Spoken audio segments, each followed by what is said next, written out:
O məlumatlar və Ukrayna hərbi mənbələri Rusiya ordusu daxilində xüsusilə etnik xətt üzrə daxili gərginliyin artdığını göstərir. Bildirilir ki, bu gərginliklər azlıq xalqlarının yaşadığı bölgələrdən olan hərbçilərlə etnik ruslar arasında baş verir və bu Rusiya Federasiyası daxilindəki daha dərin tarixi və sosial bölünmələri əks etdirir. Məlumatlara görə bu qruplar arasında fikir ayrılıqları getdikcə daha tez-tez baş verir və bəzi hallarda daha ciddi xarakter alır. Ukraynanın xüsusi əməliyyat qüvvələri Milli Müqavimət Mərkəzinin yaydığı məlumata istinadən bildirir ki, bu qruplar arasında gərginlik davamlı şəkildə artır və Rusiya ordusu daxilində formalaşan etnik parçalanmaya işarə edir. Ukrayna Müdafiə Nazirliyinin Baş Kəşfiyyat İdarəsinin mətbuat xidməti tərəfindən YouTube platformasında yayımlanan bir səs yazısı da bu gərginliyə işıq salır. Səs yazısında bir Rus əskərinin Şimali Qafqazın Dağıstan Respublikasından olan həmkarlarını şikayət etdiyi eşidilir. O, onları Dağıstanlılar adlandıraraq daim sərxoş olduqlarını deyir. Quban, mən rəperə məlumat verirəm. Bizdən biraz irəlidə, təxminən 500 metr məsafədə indi beton mövqeyinin olduğu yerdə Dağıstanlılar yaşayır, həmişə sərxoşdurlar, işləmirlər, ümumiyyətlə heç nə etmirlər. O da oturub boş-boşuna vaxt keçirir, deyə Rus əskəri ələ keçirilmiş səs yazısında şikayət edir. Ukrayna kəşfiyyat rəsmiləri bildiriblər ki, bu danışıq Rusiya silahlı qüvvələri daxilində müxtəlif etnik qrupların hərbi xidmətə və bir-birinə münasibətini açıq şəkildə göstərir. Baş Kəşfiyyat İdarəsinin nümayəndələrinin sözlərinə görə bu söhbət Rusiya ordusunda mənəvi ruhun daha da zəiflədiyini göstərir. Onlar qeyd ediblər ki, komandirlər müxtəlif milli mənşəli hərbçilərdən getdikcə daha çox ehtiyat etməyə başlayıblar. Çünki bu şəxslərin ixtişaş yarada və ya doğma bölgələrində nüfuzlu şəxslərə şikayət edə biləcəyindən qorxurlar. Belə hallarda bölmə rəhbərləri ciddi nəticələrlə üzləşə bilər. Hərbçilər isə çox vaxt onların səlahiyyətinə məhəl qoymurlar. Kəşfiyyat rəsmiləri əlavə ediblər ki, döyüşmək istəməyən Rusiya hərbçiləri üçün alternativ variant da mövcuddur. Onlar təhlükəsiz Telegram botu vasitəsilə mən yaşamaq istəyirəm təşəbbüsü ilə əlaqə saxlaya bilərlər. Bundan əlavə, Ukrayna hərbi kəşfiyyatı Rusiya komandirlərinin öz əskərlərini öldürmək barədə əmr verdiyini göstərən əlavə sübutlar əldə etdiyini iddia edir.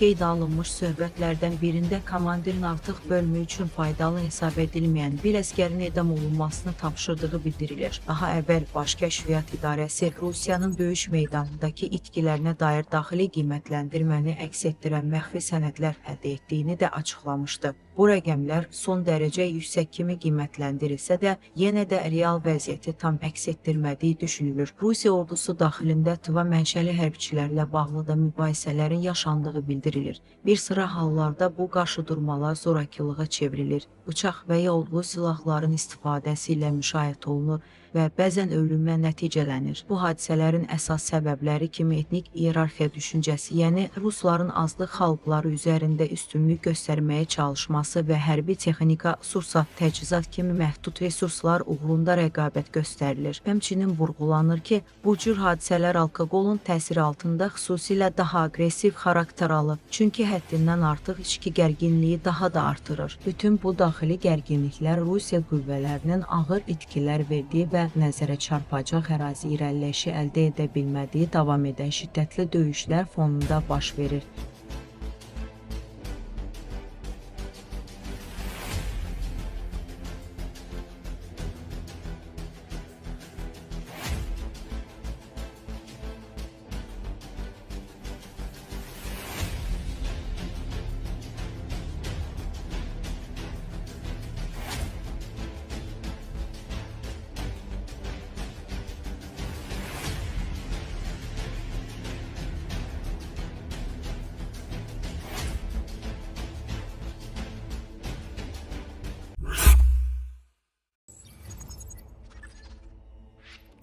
Ukraynanın hərbi kəşfiyyatı Kerç boğazında Rusiyanın son işləyi bərəsini sıradan çıxarıb və bununla Moskvanın Rusiyanın ilhaq etdiyi Krım yarımadasını dəstəkləyən logistika şəbəkəsinə növbəti ciddi zərbə vurub. Ukrayna Müdafiə Kəşfiyyatının məlumatına görə Slavyanın bərəsi aprelin 5-dən 6-sına keçən gecə həyata keçirilən pilotsuz uçuş aparatı hücumu nəticəsində istifadəyə yararsız hala salınıb. Hücum qurumun aktiv əməliyyatlar bölməsinin mütəxəssisləri tərəfindən həyata keçirilib və onlar bölgədə Rusiya qüvvələri üçün fəaliyyət göstərən son dəmir yolu bərəsini hədəfə almaq üçün pilotsuz uçuş aparatlarından istifadə ediblər. Müəyyən işğal altındakı Krımda yerləşən Rusiya qoşunlarının təminatı üçün əsas vasitələrdən biri idi və mütəmadi olaraq boğaz vasitəsilə yanacaq ehtiyatları, hərbi texnika, silah və sursat daşıyırdı. Ukrayna kəşfiyyatı bərənin strateji əhəmiyyətini xüsusi vurğulayaraq bildirib ki, onun sıradan çıxarılması Rusiyanın yarımadaya onsuz da gərgin olan təchizat marşrutlarını daha da çətinləşdirir. Bu zərbə mart ayının ortalarında eyni bölgədə Rusiyanın dəniz qüvvələrinə qarşı həyata keçirilən əvvəlki əməliyyatlardan sonra baş verib. Həmin hücum zamanı 2 gəmi vurulmuşdu. Slavyaninin o vaxtda sıradan çıxarıldığı, digər avangard gəmisinin isə zədələndiyi bildirilirdi. Kerç boğazındakı bərə sistemi daha əvvəlki Ukrayna zərbələri, gücləndirilmiş təhlükəsizlik tədbirləri və müharibədən əvvəlki dövrlə müqayisədə azalmış daşıma gücü səbəbindən artıq ciddi təzyiq altında fəaliyyət göstərirdi. Onun məhv edilməsi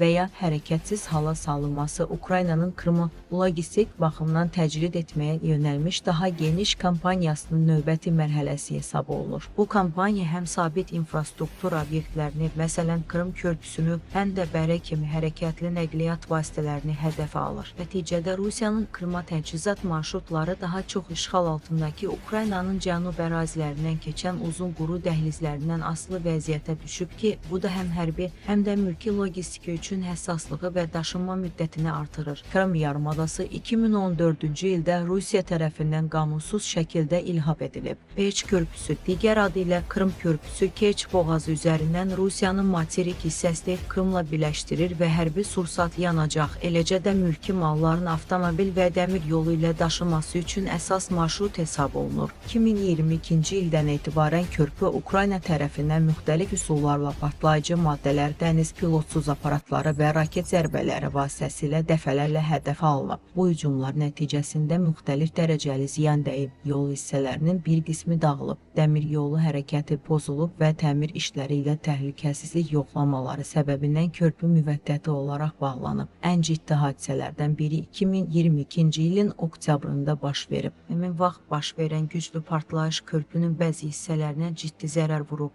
Avtomobil yolunun bəzi aşırımları qismən çöküb və hərəkət dayandırılıb. 2023-cü ilin iyulunda baş verən digər böyük hücum isə körpünün strukturuna əlavə ziyan vurub və dəmir yolu hərəkətinə məhdudiyyətlər tətbiq olunmasına səbəb olub ki, bu da Krıma yanacaq və logistika axınlarına mənfi təsir göstərib.